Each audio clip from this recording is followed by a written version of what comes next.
Hello दोस्तों, स्वागत है आपका मेरे यूट्यूब चैनल परीक्षा प्लान में। तो चलिए सीडीपी के महत्वपूर्ण प्रश्नों पर चर्चा करते हैं और अपने प्रश्नों पर आते हैं। पहला प्रश्न है, निम्नलिखित में से कौन सी संज्ञानात्मक क्रिया दी गई सूचना के विश्लेषण के लिए प्रयोग में लाई जाती है। पहला विकल्प है वर्णन करना, दूसरा विकल्प है पहचान करना, तीसरा विकल्प है अंतर करना और चौथा विकल्प है वर्गीकृत करना। तो संज्ञानात्मक क्रिया दी गई सूचना के विश्लेषण के लिए प्रयोग में लाई जाती है, तो वह है अंतर करना। सी विकल्प सही है। अगला प्रश्न देखते हैं, राजेश अति लोलुप पाठक है। वह अपने कोर्स की पुस्तकें पढ़ने के अतिरिक्त प्रायः पुस्तकालय जाता है और भिन्न प्रकरणों पर पुस्तकें पढ़ता है। इतना ही नहीं, राजेश भोजन अवकाश में अपने परियोजना कार्य करता है। उसे परीक्षाओं के लिए पढ़ने के लिए शिक्षकों अथवा अभिभावकों द्वारा कभी भी कहने की जरूरत नहीं है और वह वास्तव में सीखने का आनंद लेता नजर आता है। उसे के रूप में सर्वाधिक बेहतर रूप से वर्णित किया जा सकता है। पहला विकल्प है आंतरिक रूप से अभिप्रेरित शिक्षार्थी, दूसरा विकल्प है तथ्य आधारित शिक्षार्थी, तीसरा विकल्प है शिक्षक अभिप्रेरित शिक्षार्थी और चौथा विकल्प है आकलन आधारित शिक्षार्थी। तो प्रश्न को ध्यान से पढ़ेंगे तो उसमें लिखा है कि उसे किसी की कहने की जरूरत नहीं पड़ती है, ना शिक्षक को ना अभिभावकों को पढ़ने के लिए कहने की आवश्यकता नहीं पड़ती, वह स्वयं ही इतना तत्पर रहता है पढ़ने के लिए। तो वह आंतरिक रूप से अभिप्रेरित है। ए विकल्प इसमें सही है।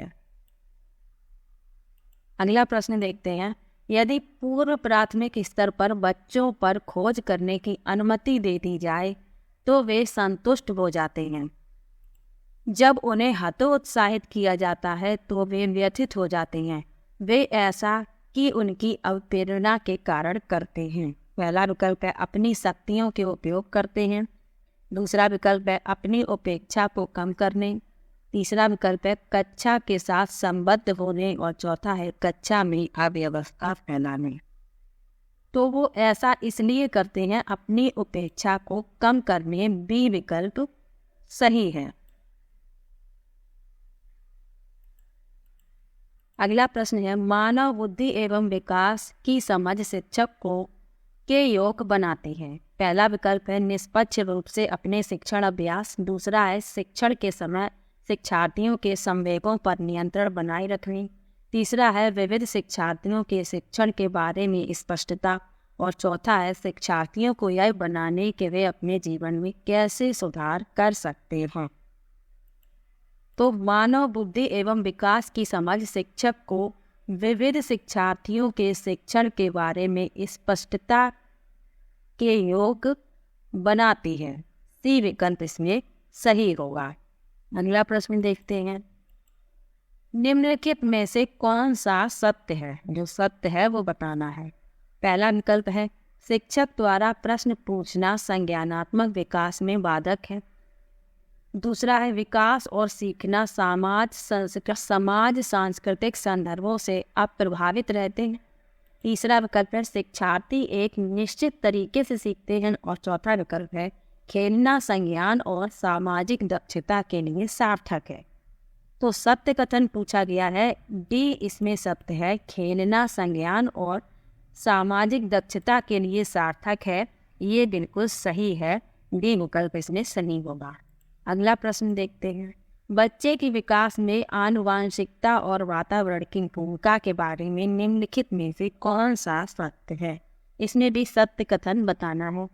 पहला विकल्प है आनुवांशिकता और वातावरण दोनों एक बच्चे के विकास में 50-50% योगदान देते हैं, दूसरा है समवयस्कों और पितृ का सापेक्ष योगदान योगात्मक नहीं होता, तीसरा है आनुवांशिकता और वातावरण एक साथ परिचालित नहीं होते और चौथा है सहज रुझान वातावरण से संबंधित है जबकि वास्तविक विकास के लिए आनुवांशिकता जरूरी। इसमें बताना है कौन सा सही है। तो इस प्रश्न के लिए बी विकल्प सही होगा। समवयस्कों और पितृक का सापेक्ष योगदान योगात्मक नहीं होता। बी विकल्प इसमें सही है। अगला प्रश्न देखते हैं। सामाजिकरण है। पहला विकल्प है सामाजिक मानदंडों में परिवर्तन, दूसरा है शिक्षक एवं पढ़ाए गए के बीच संबंध, तीसरा विकल्प है समाज के आधुनिकीकरण की प्रक्रिया, और चौथा है समाज के मानदंडों के साथ अनुकूलन। तो सामाजिकरण जो है वह समाज के मानदंडों के साथ अनुकूलन है। डी विकल्प इसमें सही है। अगला प्रश्न देखते हैं। एक पीटी शिक्षक क्रिकेट के खेल में अपने शिक्षार्थियों के क्षेत्र रक्षण को सुधारना चाहता है। निम्न में से कौन सी युक्ति शिक्षार्थियों को अपना लक्ष्य प्राप्त करने में सर्वाधिक सहायक है? पहला विकल्प है शिक्षार्थियों को क्षेत्र रक्षण का अधिक अभ्यास करवाना, दूसरा विकल्प है शिक्षार्थियों को यह बताना कि क्षेत्र रक्षण सीखना उनके लिए किस प्रकार महत्वपूर्ण है, तीसरा विकल्प है बेहतर क्षेत्र रक्षण और सफलता की दर के पीछे के तर्क को स्पष्ट करना, और चौथा विकल्प है क्षेत्र रक्षण को प्रदर्शित करना और शिक्षार्थी अवलोकन करना। तो शिक्षक जो है वह क्षेत्र रक्षण को सुधारना चाहता है, तो इसके लिए शिक्षार्थियों को क्षेत्र रक्षण का अधिक अभ्यास करवाना चाहिए। ए विकल्प इसमें सही होगा। ए विकल्प सही है। अगला प्रश्न देखते हैं। एक शिक्षिका अपने शिक्षार्थियों की इस रूप में मदद करना चाहती है कि वे एक स्थिति की अनेक दृष्टिकोण से सराहना कर सकें। वह विभिन्न समूहों में एक स्थिति पर वाद विवाद करने के अनेक अवसर उपलब्ध कराती है। वाइगोत्स्की के परिप्रेक्ष्य के अनुसार उसके शिक्षार्थी विभिन्न दृष्टिकोणों को करेंगे और अपने तरीके से उस स्थिति के अनेक परिप्रेक्ष्य विकसित करेंगे। पहला विकल्प है तर्क संगत, दूसरा है आत्मसात, तीसरा है निर्माण और चौथा है संक्रियाकरण। तो इस प्रश्न के लिए बी विकल्प सही होगा, आत्मसात। अब आत्मसात किसे कहते हैं? नए अनुभवों को अपने पूर्व अनुभवों से संबद्ध करना आत्मसात कहलाता है। इसके लिए बी विकल्प सही होगा। अगला प्रश्न देखते हैं। सीता ने हाथ से दाल और चावल खाना सीख लिया है। जब उसे दाल और चावल दिया जाता है तो वह दाल चावल मिलाकर खाने लगती है। उसने चीज़ों को करने के लिए अपने स्कीमा में दाल और चावल खाने को कर लिया है। पहला विकल्प है अंगीकार, दूसरा विकल्प है समायोजित, तीसरा विकल्प है अनुकूलित और चौथा विकल्प है समुचितता। तो इस प्रश्न के लिए सी विकल्प सही होगा, अनुकूलित। क्योंकि सीता को जब दाल चावल दिया जाता है तो वह चावल और दाल मिलाकर खाने लगती है, तो उसने चीज़ों को करने के लिए अपने स्कीमा में दाल और चावल खाने को अनुकूलित कर लिया है। सी विकल्प इसमें सही होगा। अगला प्रश्न देखते हैं।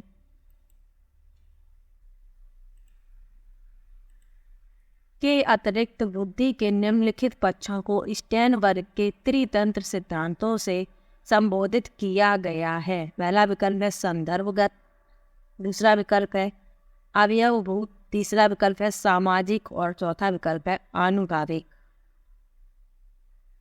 तो इस प्रश्न के लिए सी विकल्प सही होगा कि सामाजिक के अतिरिक्त बुद्धि के निम्नलिखित पक्षों को स्टेनबर्ग के त्रितंत्र सिद्धांत से संबोधित किया गया है। अगला प्रश्न देखते हैं। हार्वर्ड गार्डनर का बुद्धि का सिद्धांत पर बल देता है। पहला विकल्प है शिक्षार्थियों में अनुबंधित कौशलों, दूसरा विकल्प है सामान्य बुद्धि, तीसरा विकल्प है विद्यालय में आवश्यक समान योग्यताओं और चौथा विकल्प है प्रत्येक व्यक्ति की विलक्षण योग्यताओं। तो हार्वर्ड गार्डनर का बुद्धि का सिद्धांत जो है वह प्रत्येक व्यक्ति की विलक्षण योग्यताओं पर बल देता है। डी विकल्प इसमें सही है। अगला प्रश्न देखते हैं। था, पा, चा ध्वनियाँ हैं। पहला विकल्प है स्वनिम, दूसरा विकल्प है रूपिम, तीसरा विकल्प है लेखीम और चौथा विकल्प है शब्दिम। तो था, पा, छा ध्वनियाँ जो है वह स्वनिम है। ए विकल्प इसमें सही होगा। अगला प्रश्न देखते हैं। कक्षा में जेंडर रूढ़िबद्धता से बचने के लिए एक शिक्षक को, पहला विकल्प है लड़कों को जोखिम उठाने और निर्भीक बनने के लिए प्रोत्साहित करना। दूसरा विकल्प है लड़के लड़कियों को एक साथ अपारंपरिक भूमिकाओं में रखना चाहिए। तीसरा विकल्प है अच्छी लड़की अच्छा लड़का कहकर शिक्षार्थियों के अच्छे कार्य की सराहना करनी चाहिए। और चौथा विकल्प है कुश्ती में भाग लेने के लिए लड़कियों को निरुत्साहित करना चाहिए। तो कक्षा में जेंडर रूढ़िबद्धता से बचने के लिए एक शिक्षक को लड़के लड़कियों को एक साथ अपारंपरिक भूमिकाओं में रखना चाहिए। लड़के और लड़कियों में भेदभाव नहीं करना चाहिए। बी विकल्प सही है। अगला प्रश्न है विद्यालयों को किसके लिए वैयक्तिक भिन्नताओं को पूरा करना चाहिए। पहला विकल्प है वैयक्तिक शिक्षार्थी को विशिष्ट होने की अनुभूति कराने के लिए। दूसरा विकल्प है वैयक्तिक शिक्षार्थियों के मध्य खाई को कम करने के लिए। तीसरा विकल्प है शिक्षार्थियों के निष्पादन और योग्यताओं को समान करने के लिए। और चौथा विकल्प है यह समझने के लिए कि क्यों शिक्षार्थी सीखने के योग्य या अयोग्य हैं। तो इस प्रश्न के लिए डी विकल्प सही होगा कि यह समझने के लिए कि क्यों शिक्षार्थी सीखने के योग्य या अयोग्य हैं। अगला प्रश्न देखते हैं क्यों में वैयक्तिक भिन्नताओं को संबोधित करने के लिए एक विद्यालय किस प्रकार का सहयोग उपलब्ध करवा सकता है। पहला विकल्प है सभी शिक्षार्थियों के लिए समान स्तर की पाठ्यचर्या का अनुगमन करना। दूसरा विकल्प है बाल केंद्रित पाठ्यचर्या का पालन करना और शिक्षार्थियों को सीखने के अनेक अवसर उपलब्ध करवाना। तीसरा विकल्प है शिक्षार्थियों में वैयक्तिक भिन्नताओं को समाप्त करने के लिए हर संभव उपाय करना। और चौथा विकल्प है धीमी गति से सीखने वाले शिक्षार्थियों को विशेष विद्यालयों में भेजना। तो इस प्रश्न के लिए बी विकल्प सही हो जाएगा कि बाल केंद्रित पाठ्यचर्या का पालन करना और शिक्षार्थियों को सीखने के अनेक अवसर उपलब्ध करवाना। सतत और व्यापक मूल्यांकन पर बल देता है। पहला विकल्प है बोर्ड परीक्षाओं की अनावश्यकता पर। दूसरा विकल्प है सीखने को सुनिश्चित करने के लिए व्यापक स्केल पर निरंतर परीक्षण। तीसरा विकल्प है सीखने को किस प्रकार अवलोकित रिकॉर्ड और सुधारा जाए इस पर। और चौथा विकल्प है शिक्षण के साथ परीक्षाओं का सामंजस्य। तो सतत और व्यापक मूल्यांकन जो है वह सीखने को किस प्रकार अवलोकित रिकॉर्ड और सुधारा जाए इस पर बल देता है। सी विकल्प सही है। अगला प्रश्न देखते हैं विद्यालय आधारित आकलन। पहला विकल्प है शिक्षार्थियों और शिक्षकों को अगंभीर और लापरवाह बनाता है। दूसरा विकल्प है शिक्षा बोर्ड की जवाबदेही कम कर देता है। तीसरा विकल्प है सार्वभौमिक राष्ट्रीय मानकों की प्राप्ति में बाधा उत्पन्न करता है। और चौथा विकल्प है परिचित वातावरण में अधिक सीखने में भी शिक्षार्थियों की मदद करता है। तो इस प्रश्न के लिए डी विकल्प सही होगा। परिचित वातावरण में अधिक सीखने में सभी शिक्षार्थियों की मदद करता है। डी विकल्प सही है। अगला प्रश्न देखते हैं सीखने की तत्परता की ओर संकेत करती है। पहला विकल्प है थॉर्नडाइक का तत्परता का नियम। दूसरा है शिक्षार्थियों का सामान्य योग्यता स्तर। तीसरा है सीखने के सातत्य में शिक्षार्थियों का वर्तमान संज्ञानात्मक स्तर। और चौथा विकल्प है सीखने के कार्य की प्रकृति को संतुष्ट करने। तो इस प्रश्न के लिए सी विकल्प सही होगा। सीखने के सातत्य में शिक्षार्थियों का वर्तमान संज्ञानात्मक स्तर। सी विकल्प सही है। अगला प्रश्न है और ये आज का आखिरी प्रश्न है एक शिक्षिका की कक्षा में कुछ शारीरिक विकलांगता वाले बच्चे हैं। निम्नलिखित में से उसके लिए क्या कहना सबसे उचित होगा। पहला विकल्प है पोलियोग्रस्त बच्चे अब एक गाना सब प्रस्तुत करेंगे। दूसरा विकल्प है पहिया कुर्सी वाले बच्चे हॉल में जाने के लिए अपने समवयस्क साथी बच्चों से मदद ले सकते हैं। तीसरा विकल्प है शारीरिक रूप से असुविधाग्रस्त बच्चे कक्षा में ही कोई वैकल्पिक गतिविधि कर सकते हैं। और चौथा विकल्प है मोहन खेल के मैदान में जाने के लिए आप अपनी बैसाखियों का प्रयोग क्यों नहीं करते। तो इस प्रश्न के लिए डी विकल्प सही होगा कि मोहन खेल के मैदान में जाने के लिए आप अपनी बैसाखियों का प्रयोग क्यों नहीं करते।